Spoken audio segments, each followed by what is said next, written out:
Hello friends, എല്ലാവർക്കും നമസ്കാരം. I am Nisha from Nisa's kitchen. Welcome to our channel. ഇന്ന് നമ്മളിവിടെ ട്രൈ ചെയ്യാൻ പോകുന്നത് കപ്പപ്പുട്ടാണ്. നല്ല സോഫ്റ്റ് ആയിട്ടുള്ള ടേസ്റ്റി ആയിട്ടുള്ള പുട്ടാണ്. കപ്പപ്പുട്ട് ഇതുവരെ ട്രൈ ചെയ്ത് നോക്കിയിട്ടില്ലാത്തവർ വീഡിയോ മുഴുവനായിട്ട് കാണുക. ട്രൈ ചെയ്ത് നോക്കുക, നിങ്ങൾക്കിത് ഉറപ്പായിട്ടും ഇഷ്ടപ്പെടും. അപ്പോൾ നമുക്കിനി നേരെ വീഡിയോയിലേക്ക് പോകാം. ഇതിലേക്ക് ആവശ്യമായിട്ടുള്ള ഇൻഗ്രീഡിയൻസ് ഞാൻ ഡിസ്ക്രിപ്ഷൻ ബോക്സിൽ കൊടുത്തിരിക്കാം. നമ്മളിവിടെ 1/2 കിലോ കപ്പ ഉപയോഗിച്ചിട്ടാണ് പുട്ടുണ്ടാക്കാനായിട്ട് പോകുന്നത്. 1/2 കിലോ കപ്പ കൊണ്ട് നമുക്ക് 2 കുറ്റി പുട്ട് ഉണ്ടാക്കിയെടുക്കാം. അപ്പോൾ ഇതേപോലെ കപ്പയുടെ തൊലിയൊക്കെ കളഞ്ഞിട്ട് നന്നായിട്ട് കഴുകി വൃത്തിയാക്കി എടുക്കുക. ഒട്ടും കറുപ്പ് കളറൊന്നും ഇല്ലാത്ത, കയ്പ്പ് ഇല്ലാത്ത നല്ല കപ്പ ഉപയോഗിച്ചിട്ട് വേണം പുട്ടുണ്ടാക്കാനായിട്ട്. അപ്പോൾ കപ്പയെ ഇതേപോലെ രണ്ടായിട്ടൊന്ന് കട്ട് ചെയ്യുക. അതിന് ശേഷം ഇതിൻ്റെ ഉള്ളിൽ ചെറിയ നാരൊക്കെ ഉണ്ടെങ്കിൽ അതും മാറ്റുക. ഇതിപ്പോൾ മൂപ്പ് കുറഞ്ഞ കപ്പ ആയതുകൊണ്ട് ഇതിൻ്റെ ഉള്ളിൽ അങ്ങനെ നാരൊന്നുമില്ല. അപ്പോൾ നമുക്കിനി ഇതിനെ നേരെ ഗ്രേറ്റ് ചെയ്തെടുക്കാം.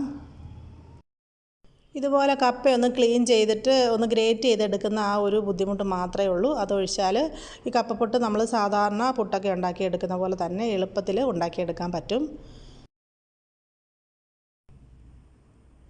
അപ്പോൾ ഇതേപോലെ നമുക്ക് ബാക്കിയുള്ള മുഴുവൻ കപ്പയും ഗ്രേറ്റ് ചെയ്തെടുക്കാം. ഞാനിപ്പോൾ മുഴുവനും കപ്പയും ഗ്രേറ്റ് ചെയ്തെടുത്തു. ഇനി നമുക്കിതിനെ കുറച്ച് വെള്ളം ഒഴിച്ചിട്ട് ഒന്ന് കഴുകി പിഴിഞ്ഞെടുക്കാം. അപ്പോൾ ഇത് മുങ്ങിക്കിടക്കുന്ന വിധത്തിൽ ഇതിലേക്ക് കുറച്ച് വെള്ളം ഒഴിച്ച് കൊടുക്കുക. ഒന്ന് മിക്സ് ചെയ്ത് ഇത് മുഴുവനും വെള്ളത്തിലേക്കൊന്ന് ഡിപ്പ് ചെയ്ത് വെച്ച് കൊടുക്കുക. ഒരു 2-3 മിനിറ്റ് ഈ ഒരു രീതിയിൽ വെച്ചതിന് ശേഷം നമുക്കിതിനെ നന്നായിട്ടൊന്ന് പിഴിഞ്ഞെടുക്കാം. കംപ്ലീറ്റ് ആയിട്ട് വെള്ളം റിമൂവ് ചെയ്തിട്ട് മറ്റൊരു പാത്രത്തിലേക്ക് ഇട്ട് വെക്കാം. കുറേ പ്രാവശ്യം കഴുകേണ്ട ആവശ്യമൊന്നുമില്ല. ജസ്റ്റ് ഇതേപോലെ ഒരു പ്രാവശ്യം വെള്ളം ഒഴിച്ചിട്ട് ഒന്ന് നന്നായിട്ട് കഴുകിയെടുത്ത് പിഴിഞ്ഞെടുത്താൽ മതിയാകും. ഇപ്പം ഞാനിത് മുഴുവനും പിഴിഞ്ഞെടുത്ത് വെച്ചിട്ടുണ്ട്. ഇതിപ്പോൾ കുറച്ച് വലിയ ഒരു പീസായിട്ടാണ് നമുക്ക് കിട്ടിയിരിക്കുന്നത്. നമുക്ക് മിക്സിയിലിട്ടിട്ട് ഇതിനെ ചെറുതായിട്ടൊന്ന് പൊടിച്ചെടുക്കേണ്ടതുണ്ട്. അപ്പോൾ അതിന് മുമ്പ് ഇതിലേക്ക് ഒരു 2 ടേബിൾ സ്പൂൺ തേങ്ങ ചേർക്കാം. അതിനുശേഷം മിക്സിയുടെ ചെറിയ ജാറിലേക്ക് ഇട്ടിട്ട് ജസ്റ്റ് ഒന്ന് ക്രഷ് ചെയ്തെടുക്കാം. നമ്മളിപ്പോൾ ഇതിനെ ഒന്ന് ക്രഷ് ചെയ്ത് എടുത്തിട്ടുണ്ട്. ഇത് കണ്ടില്ലേ, ഇതേപോലെ ജസ്റ്റ് ചെറുതായിട്ടൊന്ന് ക്രഷ് ചെയ്തെടുത്താൽ മാത്രം മതിയാകും. നമ്മളിത് ഗ്രേറ്റ് ചെയ്ത ഒരു പീസുകൾ കുറച്ച് വലുതായിട്ടുള്ളതുകൊണ്ടാണ് ഇതേപോലെ മിക്സിയിലിട്ടിട്ടൊന്ന് കറക്കിയെടുത്തത്. അതേസമയം തീരെ ചെറുതായിട്ടാണ് നമ്മൾ ഗ്രേറ്റ് ചെയ്തെടുത്തെങ്കിൽ ഇങ്ങനെ ചെയ്യേണ്ട ആവശ്യമില്ല. ഇനി ഇതിലേക്ക് നമുക്ക് അരിപ്പൊടി ചേർക്കാം. ഞാനിപ്പോൾ ആദ്യം 2 ടേബിൾ സ്പൂൺ അരിപ്പൊടിയാണ് ചേർത്തത്. അല്പം ഉപ്പും കൂടെ ചേർത്തിട്ടുണ്ട്. അരിപ്പൊടിയുടെ അളവ് ഞാൻ കൃത്യമായിട്ട് പറയുന്നില്ല, കാരണം ചില സമയത്ത് 6 തൊട്ട് 8 ടേബിൾ സ്പൂൺ വരെ വേണ്ടി വരും. നമ്മൾ സാധാരണ പുട്ടിനൊക്കെ നനയ്ക്കുന്ന പോലെ തന്നെ ഇതിനെ നന്നായിട്ടൊന്ന് നനച്ചെടുക്കാം. ഒന്നിച്ച് അരിപ്പൊടി ചേർക്കാതെ ആ ഒരു നനവിൻ്റെ പാകം കറക്റ്റ് ആകുന്നത് വരെ കുറേശ്ശെയായിട്ട് ചേർത്ത് കൊടുക്കുക. ഇതേപോലെ ഇടവിട്ട് ചേർക്കുക. അതിന് ശേഷം നന്നായിട്ട് തിരുമിയെടുക്കുക.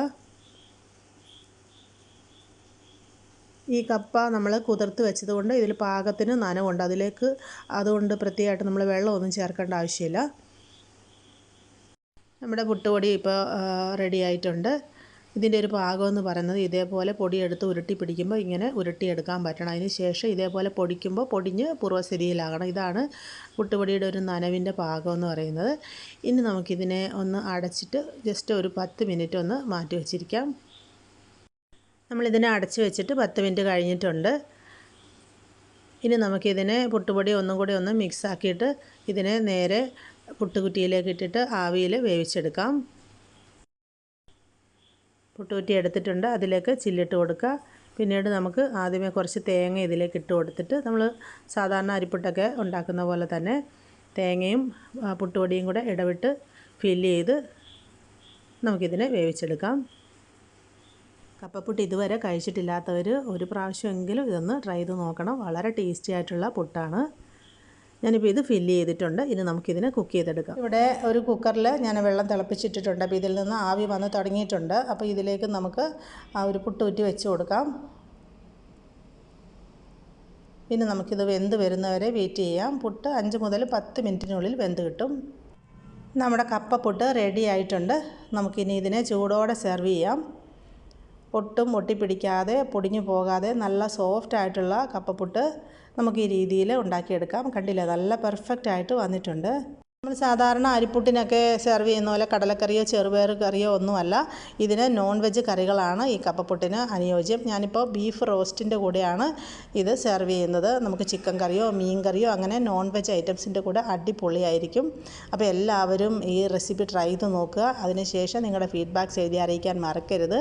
അപ്പോൾ മറ്റൊരു നല്ല വീഡിയോ ആയിട്ട് വരുന്നത് വരെ എൻ്റെ എല്ലാ കൂട്ടുകാർക്കും നന്ദി, നമസ്കാരം.